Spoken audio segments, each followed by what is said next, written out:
beberapa golongan manusia yang Allah tidak terima puasanya. Sholatnya pun nggak ngangkat walaupun cuman sejengkal. Sholat aja nggak ada nilai. Dan kemudian dosanya tidak akan diampuni. Siapa yang masuk kategori itu? Satu, akhawani mutasariman, dua orang yang masih sengit bermusuhan, belum mau berdamai. Makanya saya sarankan begini, kita ini dulu pernah akrab umpama. Entah ada masalah selek, lalu nggak akrab lagi, nggak apa-apa, nggak akrab lagi, nggak apa-apa, nggak soulmate banget lagi, nggak apa-apa, tidak sahabat lagi. Yang penting jangan musuhan. Setuju nggak kira-kira? Musuhan tuh begini Bapak Ibu, nggak tegur sapa, ketemu di jalan melengos semua. Sudah tegur saja, say hello saja jadilah halo, halo balik kata dia. Tapi gaul amat ya. Minimal assalamualaikum. Dari mana bu? Dari belakang. Mau kemana? Ke depan. Emang sih jawabannya menyakitkan itu. Tapi kan nggak musuhan kan? Nggak apa-apa. Kita kalau tahu salah bu, kita minta maaf. Yang namanya manusia tidak sempurna, betul nggak kira-kira? Ya ustadz sekalipun salah, kiai sekalipun salah, tapi gentle dong. Yang salah minta maaf, nggak jadi masalah itu. Kemudian yang berikutnya yang paling bagus, wal afina 'anin nas, maafkan kesalahan orang lain tanpa yang bersangkutan minta maaf sekalipun. Itu ciri orang bertakwa karena Quran menyebutkannya.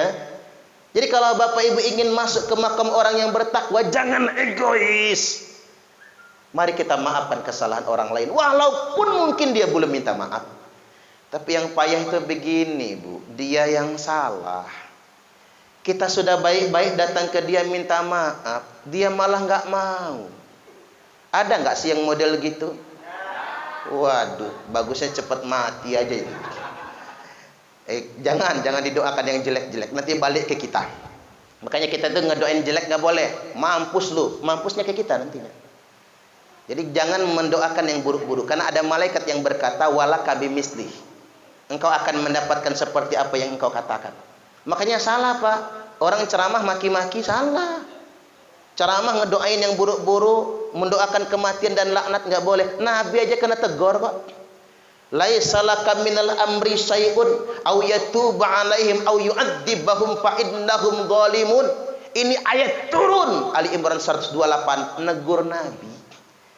Waktu Nabi kesel ya, penista Al-Quran yang membantai para penghafal Quran di Bir Maunah. Penghafal Quran lo yang dibunuh, Al-Quran diinjak-injak oleh mereka. Nabi marah. Allahumma al'an ri'lin, Allahumma al'an dakwan usoyah. Nabi laknat. Allah ngelihat Nabi marah. Allah kasih waktu. Marahlah dulu Muhammad. Sepuas-puas lo marahnya. Allah kasih marah waktunya sebulan. Setelah 1 bulan turun firman Allah, bukan urusanmu lagi sekarang Muhammad. Au yatuba 'alaihim, atau apakah mereka taubatnya diterima dan mereka mendapat hidayah? Au yu'adzibahum, apakah Allah mengadab mereka? Fa innahum zalimun, karena mereka sudah melampaui batas. Itu hakku kata Allah. Bahasa kitanya begini aja lah. Aku mau nerima taubat mereka dengan ngasih hidayah, hakku kata Allah. Aku ingin mengadab mereka, hakku, bukan urusanmu. Lalu apa kata Nabi Allah? Kalau ada 2 pilihan, mengadab mereka atau memberi hidayah mereka, aku pilih yang kedua. Berilah mereka hidayah. Allahu Akbar. Makanya saya ingatkan Bapak Ibu, ceramah maki-maki itu bukan Islam. Apalagi teroris ya, itu bukan Islam. Tapi sayang, mengatasnamakan Islam. Sampai muncul guyonan di media sosial itu. Nggak tahu apa benar apa enggak. Waktu ngebom pekakasnya potol. Iya ya Pak ya. Tapi saya periksa-periksa kayaknya kejadian lama yang itu. Cuman guyonan orang apa? Kasihan bidadari katanya. Ketemu yang ngebom itu pekakasnya hilang. Artinya Bapak Ibu, Allah ingin tunjukkan ada orang sangat ingin mati syahid, tapi bukan mati syahid, mati sangit. Bukannya masuk surga malah masuk neraka. Na'udzubillah. Saya balik lagi bahwasanya Ketika orang tidak mau berdamai, Bapak Ibu, ya urusannya bukan lagi kita, urusannya dia sama Allah. Kita datang ke rumahnya, dia banting pintu. Kita ajak salaman, dia tarik tangan. Kita senyum, dia pura-pura nggak lihat. Kita panggil, dia pura-pura budek. Suatu hari papasan di jalan, dia minggir-minggir melipir, masuk siring. Sadar lu ngapain minggir-minggir? Kalau ketemu yang kayak gitu ya Bu, saya kasih resepnya. Belajarlah dari pertanyaan. Kalau monyet turun dari pohon, yang duluan kepalanya atau ekornya? Nah, ibu-ibu aja ya Pak. Bu, coba tebak. Monyet turun dari pohon, yang duluan kepalanya apa ekornya? Kaki.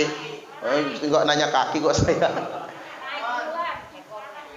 Ada yang jawab naik duluan, ada yang jawab kaki, ada yang jawab ekor, ada yang jawab pala. Jawaban yang benar, kalau monyet turun dari pohon, yang duluan palanya atau ekornya, jawabannya EGP.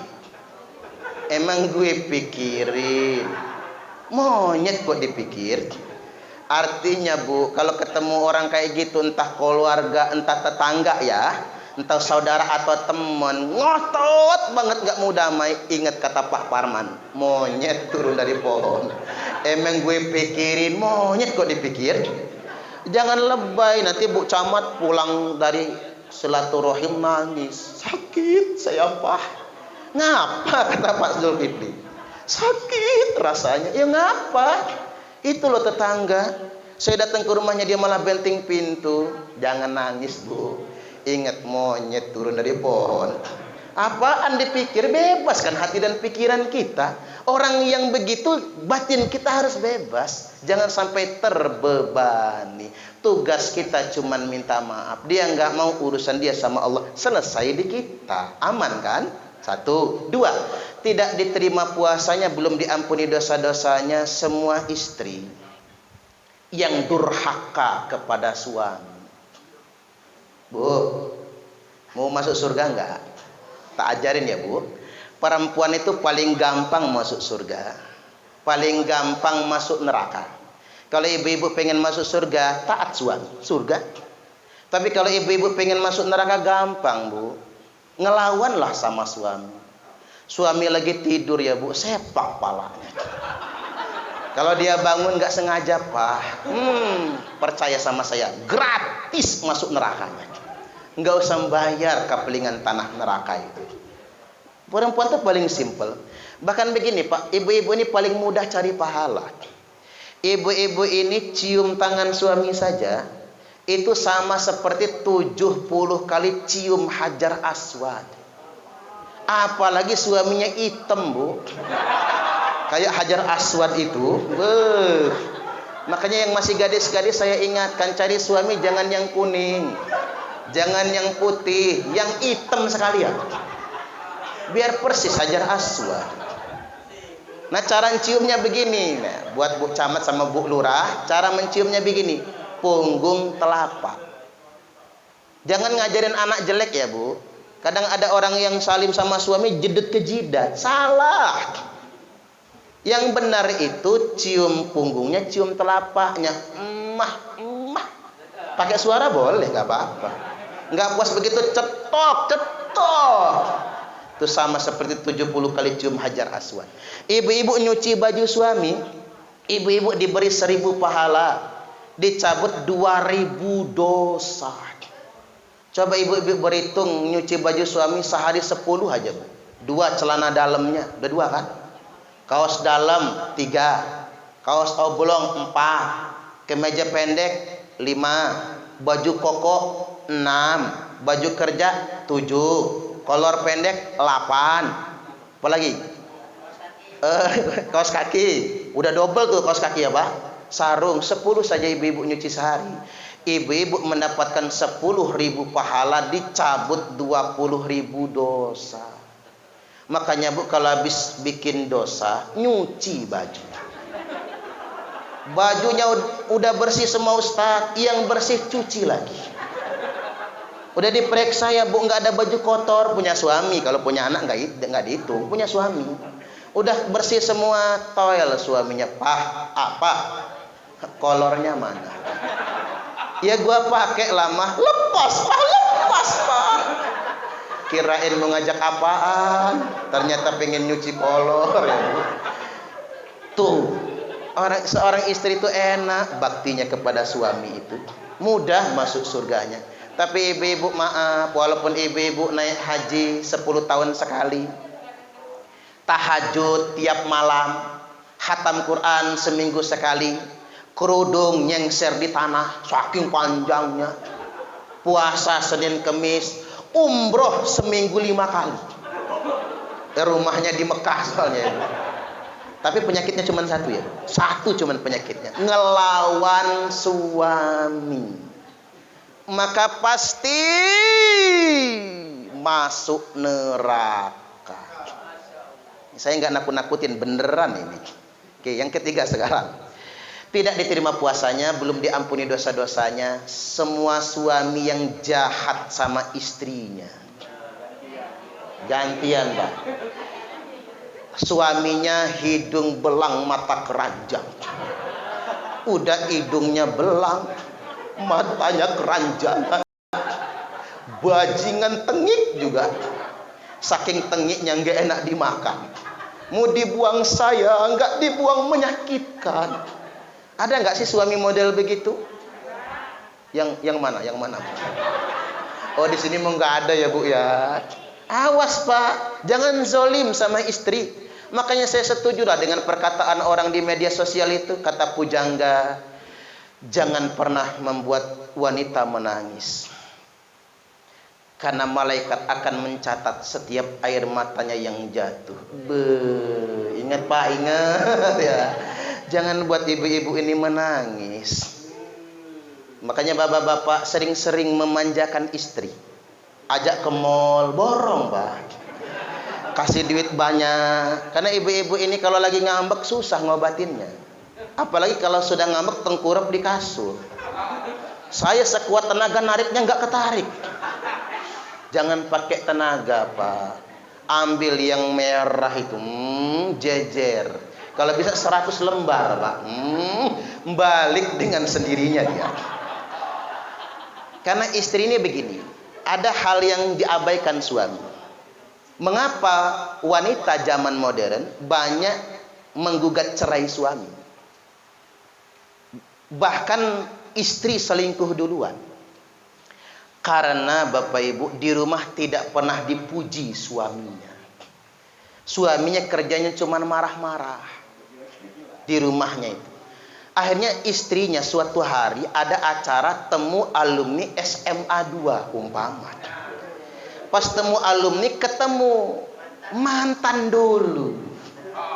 Ketiban makan duduk semeja, apa kata mantan cowoknya? "Kamu dari dulu nggak pernah berubah." Iya. Pret. Gayanya maaf ya, Bu ya. Padahal udah melar.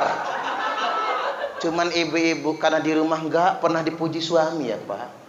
Hari itu dipujinya seperti terbang ke awan. The fly to the sky. Telinga mekar, bahu naik, pala ngembang. Jibabnya kiwir-kiwir langsung. Mulai ada rasa. Begini, Pak, wanita itu sakit kayak manapun dia, apalagi sudah punya anak, nggak mudah dia ingin bercerai dengan suaminya demi anak-anaknya. Tapi wanita kalau sudah pindah ke lain hati, apapun upaya suaminya, dia tak akan pernah memaafkan lagi. Itu wanita, Pak. Makanya bapak-bapak jangan pernah abaikan istri. Seperti kata pepatah, ada kopi tadi, ngopi, Pak, silakan. Itu kopi, Bapak Ibu. Jangan salahkan kopimu yang dingin, karena dia pernah hangat, tapi engkau abaikan. Iya. Nah, ini penting, menjaga kasih sayang itu penting. Istri itu dipuji, Pak, jangan dimaki. Nabi kalau ngomongin Aisyah apa, ya Umairah, wah yang kemerah-merahan. Ibu-ibu maulah dipanggil kemerah-merahan tuh. Makanya kadang-kadang pakai kerudung pink, bajunya pink, androknya pink, kaos kaki pink sendal, pink tasnya, pink bedaknya, pink lipstiknya, pink blush onnya, pink. Begitu lewat depan suami, ingin dipanggil kemerah-merahan. Apa kata lakinya? Anak babi mau kemana ya? Wih, tega bapak-bapak ini, tega nian. Subhanallah. Makanya kata Nabi, sebaik-baiknya suami, sebaik-baiknya laki-laki adalah yang paling memuliakan istrinya. Saya gunakan bahasa gaul, bullshit ya Pak. Laki-laki yang terhormat di depan khalayak ramai, dipuji-puji oleh orang banyak, tapi di rumahnya dia mencaci maki istrinya sendiri. Itu bukan laki-laki yang mulia. Sebaik-baiknya laki-laki adalah yang memuliakan istrinya sendiri. Dan yang terakhir, tidak diterima puasanya, belum diampuni dosa-dosanya. Semua anak yang belum berbakti kepada kedua orang tuanya. Maka dari itu yang masih punya orang tua, ziarah Bapak Ibu ke kampung. Kalau masih di kampung, kunjungi orang tua. Jangan sampai dia menderita dalam kerinduannya. Kalau sudah meninggal ya ziarah ke kuburnya. Makanya kita ini kan ada istilah nyadran ya Pak ya. Apa nyekar, punggahan ya. Ziarah kubur. Tapi ingat kalau ziarah kubur baca Quran. Minimal surat Al-Ikhlas 11 kali. Karena semua ahli kubur mengucap terima kasih. Karena ada kasus Pak. Mantu ziarah ke kubur mertua cuman bawa arit. Membersihin rumput. Enggak membaca, enggak doa. Habis itu pulang mertua dari dalam kubur manggil. Hei mantu edan. Gua nggak butuh arit lo, gua butuhnya doamu, bacaan Al-Quran. Itu cara berbakti kita. Saya jadi ingat perkataan ibu saya. Cuman ibu saya ini nggak bisa bahasa Indonesia, bisanya bahasa Inggris Bu. Kata ibu saya, ame anak lemah, umak dek dena minta. Ame anak sare, umak nangis siang malam. Ini bahasa Inggris Kingston. King itu raja, stone itu batu, batu raja. Oke, saya terjemahkan dulu ini. Ame anak lemah, umak dena minta. Kalau anaknya senang kaya, ibu nggak pengen minta, betul nggak? Walaupun kalau dikasih ya mau, tapi jangan ditawarin. Anak sekarang ini payah Pak, sarjana tapi geblek. Dia sukses, karir tinggi, gaji gede, tapi nelpon ke kampung. Mah, masih punya duit? Masih nak. Enggak mah, cukup enggak? Cukup. Ini mama jujur aja, perlu dikirim lagi enggak? Enggak usah nak. Lo ngapain nanya? Kirim aja Pak, jangan ditanya orang tua itu. Orang tua paling pandai bohong sama anaknya. Betul tidak kira-kira? Tapi sebaliknya, ame anak sare, umak nangis siang malam. Kalau anaknya susah, siang malam ibu menangis. Tidak ada yang bisa mengalahkan ketulusan seorang ibu. Maka benar kalau kata nyanyian anak SD itu, kasih ibu kepada beta tak terhingga sepanjang masa. Hanya memberi, tak harap kembali. Bagai sang surya menyinari dunia. Satu-satunya manusia yang hanya memberi dan tak pernah harap kembali, hanya seorang ibu. Orang bijak berkata, perlakukan orang tuamu seperti raja, maka rezekimu pun akan seperti rezeki para raja. Tapi awas, kalau engkau memperlakukan orang tuamu seperti pembantu, maka rezekimu pun akan seperti rezeki pembantu. Capek nyarinya, tapi nggak akan pernah cukup selama-lamanya. Demikian dari saya. Sekarang kita buka tanya jawab. Kalau ada silakan.